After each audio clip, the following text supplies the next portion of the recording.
Hello everyone, welcome to Aryabhishak classes. मैं doctor Preeti आप सबका बहुत बहुत स्वागत करती हूँ आज की क्लास में। आज हम लोग मानस रोग के कुछ इम्पोर्टेंट नोट्स डिस्कस करने वाले हैं जो एग्जाम पॉइंट ऑफ व्यू काफी इम्पोर्टेंट है और आपको याद भी रखने हैं। क्लास स्टार्ट करने से पहले आप लोग हमारा चैनल जरूर सब्सक्राइब कर लीजिए और बेल आइकन जरूर प्रेस करिए ताकि आगे जब भी कोई क्लास अपलोड की जाए वो आपको नोटिफिकेशन आ जाए। मानस रोग क्या होता है? मानस मीन्स आपका मन से रिलेटेड है। ये मन की कुछ बीमारियां होती हैं, मानसिक विकार जिसे हम लोग भी कहते हैं। तो उनके बारे में थोड़ा हम आज डिस्कस करेंगे। जो हमारे आयुर्वेद में वर्णन किया गया है वो पॉइंट्स आज हम डिस्कस करेंगे। आइए देखते हैं हमारे पास आज क्या क्या इंटरेस्टिंग चीजें हैं जानने के लिए। तो सबसे पहले आता है मन या मनस जिसको बोलते हैं। तो ये मन का अधिष्ठान कहाँ होता है? हृदय में इसका अधिष्ठान बताया गया है। ओके, क्योंकि सारी आपकी जो जितनी भी तरह की फीलिंग्स होती हैं, इमोशंस होते हैं, ये सब आपके मन से रिलेटेड होते हैं, है ना। तो हम लोग बोलते हैं कि हृदय में इसका अधिष्ठान होता है। दिल से हम लोग फील करते हैं, ऐसे बोलते हैं ना, इसीलिए दिल या फिर हमारा जो हृदय है उसको अधिष्ठान बताया गया है। उसके बाद मन के गुण के बारे में बताया गया है। मन के क्या क्या गुण होते हैं? अणुत्व और एकत्व। तो मन बहुत ही अणु यानी बहुत छोटा होता है, बहुत सूक्ष्म होता है। और एकत्व बताया गया है यानी एक टाइम पे मन एक ही काम कर सकता है। हमें लगता है कि हमारा मन इधर से उधर भागता है, बहुत चल चंचल होता है मन। एक मिनट में इधर, एक दूसरे ही पल किसी और काम में हमारा मन लग जाता है, या फिर हमारा मन कुछ भी सोचने लगता है। मन बहुत फास्ट है, इसलिए इसको अणु बोला गया है कि ये बहुत ही इतना सूक्ष्म समय में ये अपनी जगह बदल लेता है। लेकिन एक पल में ये सिर्फ एक ही काम कर सकता है। अगर आप टीवी देख रहे हो तो आप टीवी देखोगे। अगर आप टीवी देखते देखते मटर छील रहे हो तो आपका ध्यान एक बार टीवी, एक बार मटर, एक बार टीवी, एक बार मटर, ऐसे जाएगा। दो काम आप अगर इकट्ठे कर रहे हो तो मन इतना फाइन होता है, इतना अणु होता है कि आपको लगता है कि हम दोनों काम इकट्ठे कर रहे हैं, लेकिन ऐसा नहीं होता। हम लोग साथ साथ में करते हैं। मन अगर टीवी में अवस्थित है तो आपको वो टीवी सीरियल में जो सीन चल रहा है उस पे आपका ध्यान जाएगा, और जैसे ही आपका ध्यान मटर पे आएगा आपके हाथ फंक्शन करेंगे, आप मटर छीलने लगेंगे। ठीक है, तो इस तरह का मन का कुछ फंक्शन रहता है, इसलिए वहां पे अणुत्व और एकत्व बताया गया है। नेक्स्ट है कर्म। मन के कर्मों में क्या क्या बताया गया है? इंद्रिय अभिनिग्रह, स्वनिग्रह, ऊह और विचार। ठीक है, तो ये कुछ इसके कर्म है। मन के विचार करना, इंद्रियों के साथ संयोग करना, बॉडी के जो भी फंक्शंस हम लोग करते हैं इंटेंशनली, जो हमारे फंक्शंस हम लोग करते हैं, तो वो भी हमारे मन द्वारा कंट्रोल होता है ना। तो हमारा मन अगर इंद्रियों के साथ संयोग ना करे, यानी इंद्रियों में आपके सेंस ऑर्गन सारे आ जाते हैं, मान लीजिए। तो सेंस ऑर्गन, सपोज आपकी आंखें हैं, है ना, तो आपकी आंखें कुछ देख रही हैं सामने और आपका मन कुछ और सोच रहा है ना, तो आपकी आंखों के सामने जो चीज है वो भी आपको दिखाई नहीं देगी। और वैसे ही कान ले लीजिए, अगर आप कोई आवाज आ रही है लेकिन आपका ध्यान कहीं और है, आपका मन कहीं और है, तो वो आवाज आपको सुनाई नहीं देगी। तो इस तरह अगर इंद्रियों के साथ ये संयोग होके इंद्रियों की फंक्शन को कराता है, तो ये इसका एक कर्म है। वैसे ही आपका विचार करना, ऊह बताया गया है, स्वनिग्रह बताया गया है, तो ये कुछ कर्म बताए गए हैं। इनके टर्म्स आप लोग याद रखिएगा, एग्जाम में भी आता है। इंद्रिय अभिनिग्रह किसका कर्म है, या फिर मन के कर्म में क्या बताया गया है, इस तरह के क्वेश्चंस आपको मिलेंगे। नेक्स्ट है मन के विषय के बारे में बताया गया है, जिसमें चिंत्य, विचार्य, ऊह्य, ध्येय और संकल्प, ये 5 विषय बताए गए हैं मन के। तो ये चिंता करना, विचार करना, ऊह्य करना, ध्येय करना, या फिर किसी चीज के बारे में संकल्प करना। आप जब सुबह उठते हैं, डिसीजन लेते हैं ना, मैं आज के दिन ये काम करूंगा, तो ये आपके संकल्प में आ जाता है। इस तरह का इसका सारा डिस्क्रिप्शन किया गया है। नेक्स्ट है दोष। तो अब आ जाते हैं दोष। मन के वो कौन से दोष होते हैं जो कि विकार उत्पत्ति करने में सक्षम होती हैं, है ना। मानसिक दोषों में रजस और तमस आता है। ठीक है, मानसिक प्रकृति में क्या आता है? सत्व, रज और तम। ये शायद सबको पता होगा, सत्व, रज और तम। और मानसिक दोष में सिर्फ रज और तम आता है, सत्व नहीं आता। ठीक है, सत्व कोई बीमारी पैदा नहीं करता है, रज और तम जो होते हैं वो बीमारी पैदा करते हैं। उसके बाद है प्रकृति, मानस प्रकृति। जैसा कि मैं अभी बता रही थी, सत्व, रज और तम 3 प्रकार की प्रकृतियां बताई गई है। तो सत्व प्रधान, रजस प्रधान और तमस प्रधान प्रकृतियां बताई गई हैं। सत्व प्रधान में ब्रह्मकाय, अर्शकाय, इंद्रकाय, यमकाय, वरुण, कुबेर और गंधर्व, ये सारे आपको भगवान जी के नाम सब लग रहे होंगे। तो ये उन्हीं का प्रतिमा जैसे बोलते हैं ना कि ये उनके जैसा है, ये ब्रह्मा जैसा है, ये इंद्र जैसा कैरेक्टर है इसका, या फिर ये कुबेर जैसा कैरेक्टर है। तो जो उस इंसान का व्यक्तित्व होता है वो इनकी तरह होता है। ठीक है, इसलिए उनको सत्व प्रधान बोला जाता है। उसके बाद है रजस प्रधान। रजस प्रधान में सारे वो दुष्ट आत्माएं सब आ जाती हैं, जैसे ये आपका असुर है, राक्षस प्रवृत्ति है, पैशाच प्रवृत्ति है, सर्व, प्रेत और शकुन प्रवृत्ति है। ठीक है, सर्व नहीं है, सर्प है, सर्प, प्रेत और शकुन। तो इस तरह की जो प्रवृत्तियां हैं वो सब रजस में आ जाती हैं। उसके बाद आता है तमस प्रधान, इसमें पशु, मत्स्य और वानस्पत्य। ठीक, तो ये 3 प्रकार की प्रकृति आती है आपकी तमस में। तो ये आप नंबर वाइज भी इसको याद रखिएगा। सत्व में 7 होती हैं, रजस में 6 होती हैं और तमस में 3 होती हैं। सो टोटल ये आपकी हो गई कितनी प्रकृति? 16 प्रकृतियां टोटल बताई गई। ओके, तो इस तरह से आप इसको याद रखिएगा। नेक्स्ट है अंतःकरण चतुष्टय बताया गया है। अंतःकरण चतुष्टय में 4 चीजें इंक्लूडेड है।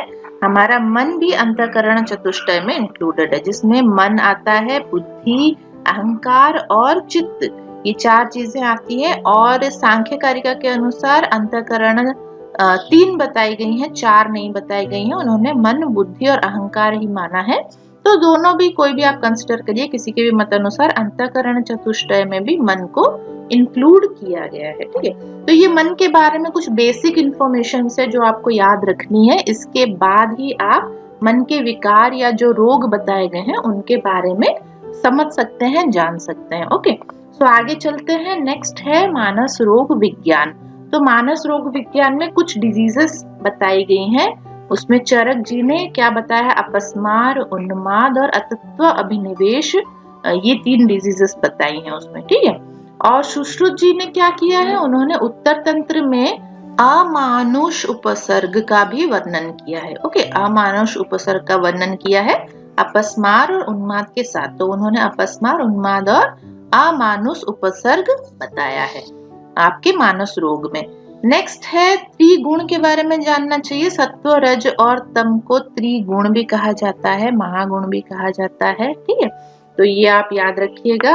अगर क्वेश्चन में आ गया त्रिगुण तो उसमें आपको सत्व, रज और तम लिखना है। उसमें वो गुरु, शीत, लघु वो सारी चीजें नहीं लिखनी है। ये आप लोग थोड़ा सा ध्यान रखिएगा, एग्जाम पॉइंट ऑफ व्यू भी बहुत इंपॉर्टेंट है।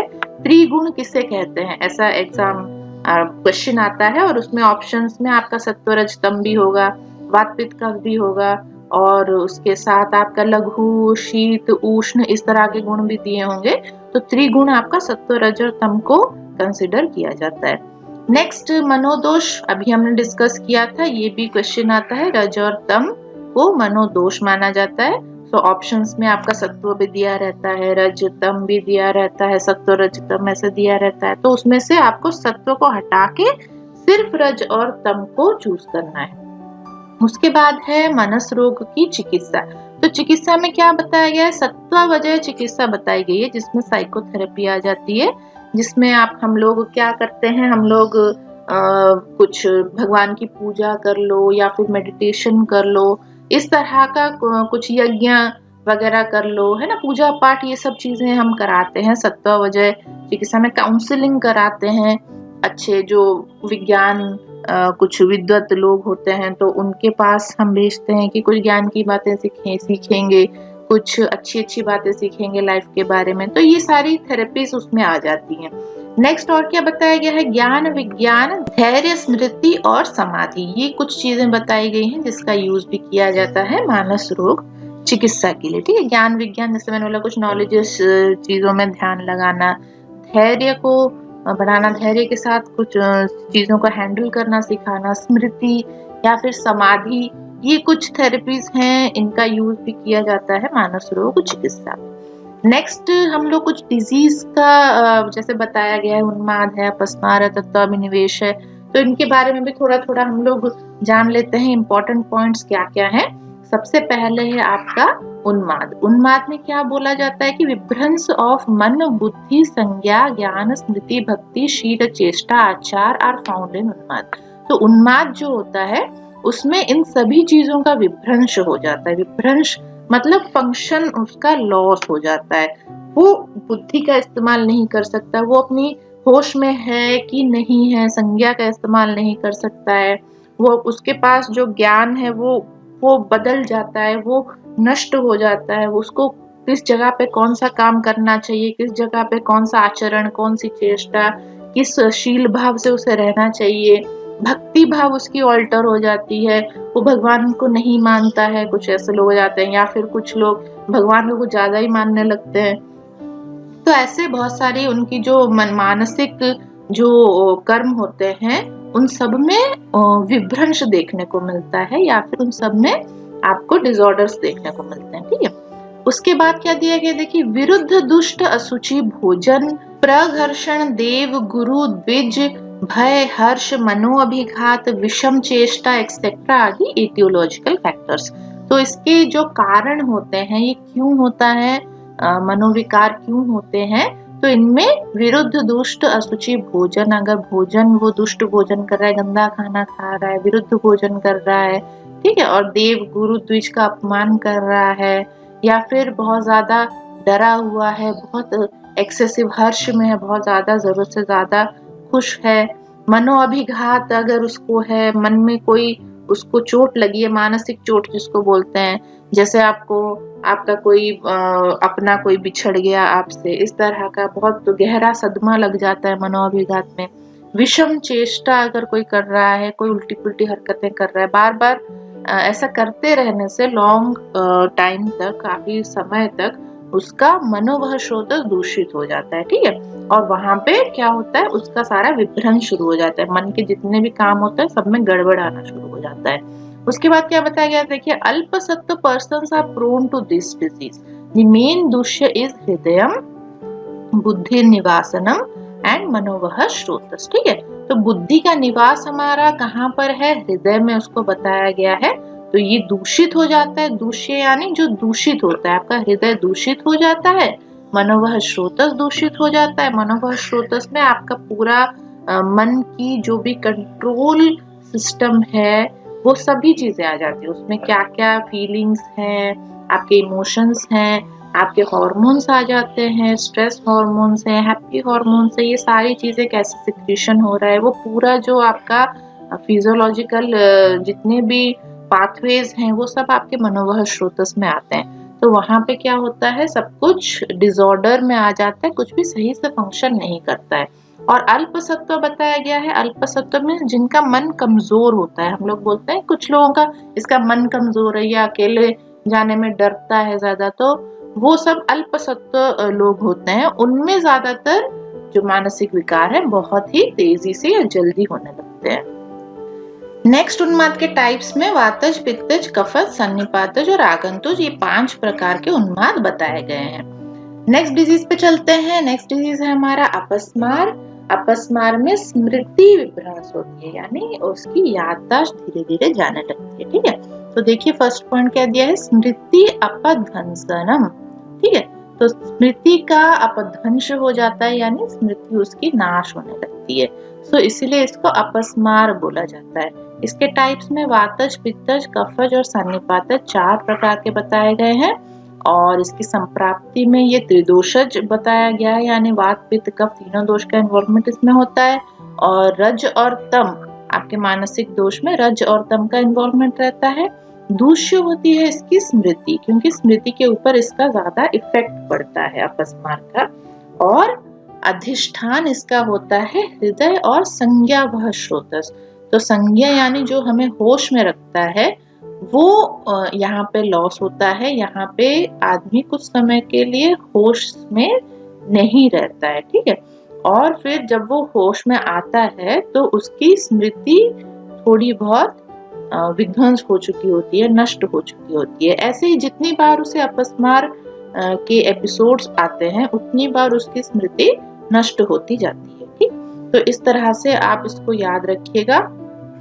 आप लोगों ने एपिलेप्सी के पेशेंट्स भी देखे होंगे, जिस तरह एपिलेप्सी में दौरे आते हैं और वो हाथ पैर झटकने लगता है और फिर जब वो होश में आता है तब उसको काफी चीजें याद नहीं होती हैं।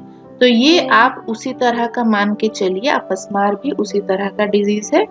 हम लोग इसको एपिलेप्सी करके भी पढ़ते हैं। तो ये अपस्मार में स्मृति विभ्रंश आपका, स्मृति अपध्वंस आपका रहता है। ओके, नेक्स्ट बताया गया है डिजीज जो है अतत्व अभिनिवेश। अतत्व अभिनिवेश, अतत्व मीन्स जो तत्व नहीं है या फिर जो चीज आपके सामने नहीं है आप उसको देख रहे हैं, या फिर जो चीज आपके पास नहीं है आप उसमें अपना मन लगा रहे हैं, आपका मन हमेशा उसी चीज के बारे में सोचता रहता है। ठीक, तो ये अतत्व अभिनिवेश कहा जाता है इसको। सो रॉन्ग परसेप्शन फ्रॉम हित टू अहित, आप हित चीजें आपको समझ में नहीं आती है, कौन सी चीजें आपके लिए अच्छी हैं तो वो आपको बुरी लगने लगती है। अहित टू हित, कोई चीज आपके लिए बुरी है वो आपको अच्छी लगने लगती है। नित्य टू अनित्य, कोई चीज एग्जिस्ट करती है आपके सामने खड़ी है पर आप उसको नहीं देख पा रहे, आपको लग रहा है कि यहाँ पे कुछ भी नहीं है। या फिर अनित्य टू नित्य, कोई चीज एग्जिस्ट नहीं करती है वो आपको दिखाई दे रहा है। तो इस तरह के अगर लक्षण आपको दिखाई दें या फिर किसी पेशेंट में नजर आए तो वो अतत्व अभिनिवेश कहलाता है। ठीक है, तो इस तरह से आप इसको पढ़ सकते हैं। इसकी संप्राप्ति में मेन जो दोष है वातादि दोष बताया गया है, और वातादि मीन्स वात पित्त कफ त्रिदोषज ही है, ये तीनों दोष इसमें आ जाते हैं।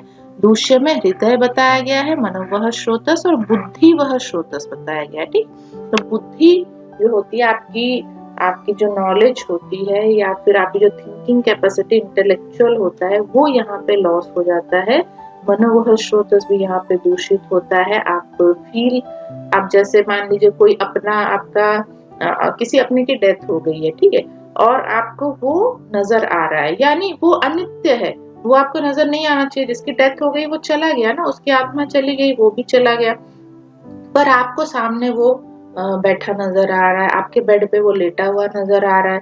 ठीक है, तो ये यहाँ पे आप लोग इसको अतत्व अभिनिवेश बोल सकते हैं। इसकी चिकित्सा में क्या क्या बताया गया है? स्नेहन स्वेदन करना है, संशोधन करवाना है, संसर्जन क्रम करवाना है। संशोधन में आपकी वमन, विरेचन, वस्ती, ये सारी चीजें आती है। पंचकर्म की चिकित्साएं आती हैं, तो वो आप पेशेंट पे करा सकते हो। उसके अलावा मेध्य अन्नपान और उपचार उसको देना चाहिए। मेध्य मीन्स जो मेधावर्धक हो, जो आपकी बुद्धिवर्धक हो, मेधावर्धक हो, इंटेलेक्चुअल को बढ़ाए आपके, ऐसे अन्नपान और मेडिसिन आपको देनी चाहिए। इसके अलावा पंचगव्य घृत बताया गया है, ब्राह्मी स्वरस भी बताया गया है, मेध्य रसायनों का वर्णन किया गया है, ब्राह्मी घृत और महापंचगव्य घृत भी इसमें बताया गया है। ठीक है, तो ऐसे पेशेंट अगर आपको मिलते हैं जिसमें मानसिक विकार है, उनमें आप ये सारी चिकित्साएं प्रयोग कर सकते हैं। नेक्स्ट है मूर्छा। मूर्छा भी आपका मनोवह स्रोतस या मानस रोग में बताया गया है। मूर्छा यानी इसके लिए आपको चक्कर अगर आ रहे हैं, बार बार चक्कर आ रहे हैं, और उसके लिए आपका कोई ऐसा फिजिकल कॉज रेस्पॉन्सिबल नहीं है, ठीक है, मानसिक कॉज है। कुछ आपने सुन लिया, आपको चक्कर आ गया, आप गिर गए, कोई चीज आपने देख लिया, आप डर गए, आप चक्कर खा के गिर गए, तो इसको हम लोग मूर्छा बोल सकते हैं। इसको मानस रोग में भी आप कंसिडर कर सकते हैं। तो कॉजेटिव फैक्टर्स में क्षीण हीन सत्व पुरुष, विरुद्ध आहार और अभिघात। ठीक है, ये कुछ बताया गया है। अभिघात मीन्स मेंटल ट्रॉमा, किसी तरह का अगर उसको हो रहा है, उसको शॉकिंग न्यूज कुछ मिल गया, वो बेहोश हो गया। मतलब जैसे किसी बच्चे का रिजल्ट आने वाला है, बहुत ही एंजाइटी थी उसको, और रिजल्ट आया, फोन आया कि तुम फेल हो गए, अब वो बेहोश। ठीक, तो इस तरह से मानसिक अगर कोई अभिघात उसको हो रहा है, विरुद्ध आहार विहार वो कर रहा है, आहार विहार उसका ठीक नहीं है। क्षीण और हीन सत्व पर्सन है। सत्व मीन्स मन उसका स्ट्रॉन्ग नहीं है, सहन शक्ति जो होती है मन में, हमारे सामने कोई बहुत ज्यादा प्रॉब्लम आ जाए, फिर भी बहुत लोग होते हैं स्टेबल रहते हैं, कुछ लोग ऐसे होते हैं कि छोटी छोटी बातों में भी हड़बड़ाते रहते हैं, है ना। तो ये उनका सत्व बताता है कि वो कितने मेंटली स्ट्रांग हैं या फिर मेंटली वीक है। तो जो लोग मेंटली वीक होते हैं उन लोगों में ये मानसिक विकार बहुत जल्दी डेवलप कर जाता है, और जो लोग मेंटली स्ट्रांग होते हैं उनको कितनी भी प्रॉब्लम आ जाए, कुछ भी आ जाए, वो एकदम शांत रहते हैं, क्योंकि उनको पता है कि स्ट्रेस लेने से या फिर टेंशन होने से किसी भी प्रॉब्लम का सॉल्यूशन नहीं होने वाला है ना। तो इस तरह से हमें थोड़ा सा ध्यान रखना चाहिए, अपना भी ध्यान रखना चाहिए और अपने चारों ओर जितने भी लोग हैं उनको भी ये बातें समझानी चाहिए कि आप अपने सत्व को स्ट्रॉन्ग करो, कुछ मेडिटेशन करो, पूजा पाठ, भगवान में ध्यान लगाओ, अच्छी बातें सुनो। इससे क्या होता है, इससे मेंटली स्ट्रॉन्ग होता है आदमी, है ना। और जो आपके फैमिली मेंबर्स हैं उनको भी मेंटल सपोर्ट चाहिए हमेशा, क्योंकि सभी के लाइफ में कुछ ना कुछ प्रॉब्लम्स रहती हैं। ऐसा कोई नहीं है दुनिया में जो एकदम ही 100% सुखी हो, जिसकी लाइफ में कोई प्रॉब्लम ना हो। तो प्रॉब्लम सभी की लाइफ में होती है, हमें एक दूसरे का सपोर्ट करना चाहिए ताकि उसका जो मेंटल पावर है वो बढ़ा रहे, उसको कोई भी मानसिक विकार टच ना कर पाए, है ना। तो संप्राप्ति में क्या क्या बताई गई है मूर्छा की, पित्त और तम दोष बताया गया। पित्त और तम यहाँ पे बताया गया। पित्त आपका शारीरिक दोष में से पित्त ले लिया है उसने, और मानसिक दोष में से तम दोष उसने लिया है। इंद्रिय विकृति यहाँ पे होती है बताया है, और मनोवह श्रोतस की दृष्टि भी होती है बताया है। ठीक, तो ये आप पॉइंट्स कुछ याद रखिएगा। इसके बाद टाइप्स बताए गए हैं मूर्छा के। चरक अनुसार वात, पित्त, कफज और सन्निपातज बताया गया है, और सुश्रुत अनुसार वातज, पित्तज, कफज, रक्तज, मध्यज और विषज। तो 6 प्रकार के इन्होंने बताए हैं, और चरक ने 4 प्रकार के बताए हैं। इन्होंने सुश्रुत ने रक्तज, मध्यज और विषज मूर्छा एक्स्ट्रा बताई हुई है। इसके बाद चिकित्सा में स्नेह निषेधन और पंचकर्म की चिकित्सा आप करा सकते हैं यहाँ पे। सो ये भी एक मूर्छा आपका मानस विकार में गिना जाता है। इसके बाद आता है संन्यास। तो संन्यास क्या होता है? संन्यास आप ऐसे बोल सकते हैं कि जैसे कुछ पेशेंट्स कोमा में चले जाते हैं, तो ये जो कोमा वाली जो अवस्था होती है हम उसको संन्यास के साथ कंपेयर कर सकते हैं। ठीक है, तो इसमें क्या है देखिए, वाक, देह, मानस और चेष्टा का अवरोध हो जाता है। वाक बोलना, शरीर की जो क्रियाएं हैं, मन की जो क्रियाएं हैं, जो चेष्टा या एक्शंस जो हम करते हैं वो सब अवरोध हो जाता है। इंसान कुछ नहीं कर सकता है, उसकी बॉडी एकदम स्टिल हो जाती है। फिर और क्या बताया गया है, काष्ठीभूतो मृतो उपमम। काष्ठीभूतो मतलब काठ या फिर काष्ठ या फिर लकड़ी की तरह वो पड़ा रहता है। काष्ठीभूतो मृतो उपमम, मृत शरीर की तरह वो पड़ा रहता है। ठीक है, तो कोमा स्टेज में आप लोगों ने देखा ही होगा, कोमा स्टेज में फिल्मों में तो देखा ही होगा, कम से कम कुछ कोई पर्सन कोमा में चले जाते हैं, फिर 15 साल बाद उनको होश आता है ना। तो उनकी बॉडी कैसे, उनकी बॉडी बिल्कुल स्टिल पड़ी रहती है, कुछ भी फंक्शन वो नहीं कर सकते, बस वो पाइप्स वगैरह सब लगे रहते हैं बॉडी में, और आपका इंट्रावेनस सप्लाई चलती रहती है, सांस चलती रहती है, बस वैसे ही बॉडी उनकी पड़ी रहती है कोमा में। तो ये मृत के समान ही बॉडी उनकी, ऐसे उसको कंपेयर किया गया है कि लकड़ी के समान बॉडी पड़ी रहती है या फिर मृत शरीर के समान उसकी बॉडी पड़ी रहती है। संप्राप्ति में त्रिदोष बताए गए हैं, इसके तीनों दोष इसमें इन्वॉल्व होते हैं। और प्राणायतन जो होते हैं, सिर हमारा प्राणायतन है वो इसका आश्रय होता है। तो सिर को ये आश्रित कर लेते हैं, सारे दोष उधर प्रकुपित हो जाते हैं, और सारी चेष्टाएं हमारी कहाँ से कंट्रोल होती है, हमारे ब्रेन से ही कंट्रोल होती है ना। तो ब्रेन से जितने भी मोटर एक्टिविटीज ये सब कंट्रोल होती हैं वो सब बंद हो जाती हैं, कुछ भी वो करने के लायक नहीं रहता है। नेक्स्ट पॉइंट जो है बहुत इंपॉर्टेंट है, संन्यास में जो बताया गया है, इसमें इमरजेंसी ट्रीटमेंट आपको करनी होती है। इमरजेंसी इसका इलाज आपको करना चाहिए। इमरजेंसी केस में आता है मूर्छा और मद की तरह। ये आप मतलब ऐसा नहीं है कि आराम से ट्रीटमेंट करेंगे। अगर संन्यास का कोई पेशेंट आपके पास आता है, कोमाटस स्टेज में आता है, तो उसको इमीडिएटली आपको ट्रीट करना चाहिए, क्योंकि जितना लेट होता जाएगा उतनी ही उसकी सही होने की जो चांसेस हैं वो कम होते जाएंगे। सो इसमें अंजन बताया गया है, सूची व्यधनम बताया गया है। तो आपको ये सूची व्यधनम जो सुई चुभाना है आपको, या फिर ऐसा कोई अंजन लगाना है जो कि स्टिमुलेंट हो, तो ये स्टिमुलेट करके बॉडी को फिर से रीएक्टिवेट करने का प्रोसीजर्स सब है, बताया गया है संन्यास में। और संन्यास को इमरजेंसी डिजीज में इंक्लूड किया गया है आयुर्वेद में। सो ये कुछ डिजीजेस थी जो मानस रोग में इंक्लूडेड हैं, और एग्जाम पॉइंट ऑफ व्यू जो भी इम्पोर्टेंट पॉइंट्स थे वो हमने बता दिया आपको। आप इसका ध्यान रखिएगा, इसको पॉइंट सारे नोट कर लीजिएगा और थोड़ा सा बुक भी रेफर करिएगा। बुक में आपको डिटेल में मिल जाएगी, काय चिकित्सा की बुक हो या फिर निदान की बुक हो, अगर आप उसमें देखेंगे तो आपको मानस रोग सारे उसमें मिल जाएंगे, डिटेल में उसमें आपको अवेलेबल होगा। इसके बाद है देखिए मेध्य रसायन। हमने थोड़ी देर पहले चिकित्सा में पढ़ा था कि मेध्य रसायन बताया गया है। तो मेध्य रसायन में क्या क्या आ जाता है, चरक ने ये वर्णन किया है, आचार्य चरक जी ने। और इसमें गुड़ुची का रस, मंडुकपर्णी का स्वरस, यष्टि मधु का चूर्ण और शंख पुष्पी का कल्प। सो ये 4 चीजें आपकी मेध्य रसायन कंसीडर की जाती है। आप इनमें से कोई 1, 2 या कॉम्बिनेशन में भी दे सकते हैं।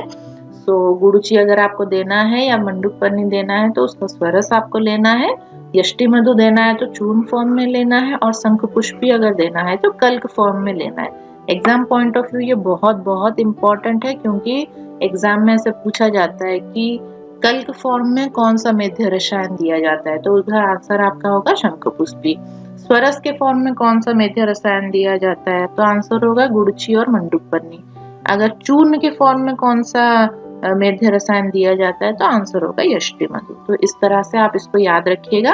और बेस्ट मेध्य रसायन आपका शंख पुष्पी को बताया गया है, ये भी याद रखिएगा। बेस्ट मेध्य रसायन कौन सा है अगर पूछा जाए तो आंसर होगा आपका शंख पुष्पी।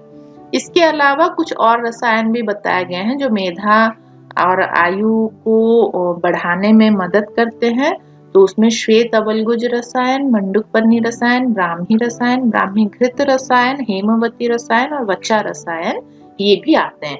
अगर ये भी आप लोग साइड में यूज कर सकते हैं, एक एक मेडिसिन आप ऐड कर सकते हैं पेशेंट को, जिससे उसकी मेधा और आयुष की वृद्धि होगी। ओके, तो जो इसको प्राप्त कर, मेधा आयुष काम्य लिखा है ना यहाँ पे, तो मेधा आयुष काम्य मतलब जो इनकी कामना करता है मेधा और आयु की, वो इनमें से भी रसायन, ये सारी रसायनों में से कोई भी 1 या 2 रसायन सेवन कर सकता है। ओके, तो ये कुछ इम्पोर्टेंट पॉइंट्स थे आपके मानस रोग के विषय में। हमने मन के बारे में जाना, मन के रोग क्या क्या होता है वो जाना, और कुछ इम्पोर्टेंट मेडिसिन भी हमने जाना यहाँ पे। तो ये आप लोग नोट कर लीजिएगा कॉपी में, और अपने फ्रेंड्स के साथ ये वीडियो जरूर शेयर करिएगा ताकि वो लोग भी इसका फायदा उठा पाए, घर पर बैठ के आराम से पढ़ाई कर पाए। अब इसके बाद हम लोग एमसीक्यूज भी डिस्कस करेंगे, साइकोलॉजी के भी इम्पोर्टेंट क्वेश्चंस हम लोग डिस्कस करेंगे नेक्स्ट क्लास में। सो तब तक आप लोग हमारे साथ बने रहिए, और चैनल जरूर सब्सक्राइब कर लीजिएगा याद करके, और बेल आइकन भी प्रेस करिएगा। नेक्स्ट क्लास में फिर से मिलेंगे। आज के लिए इतना ही। थैंक यू सो मच, और आप लोगों को मेरा नमस्कार।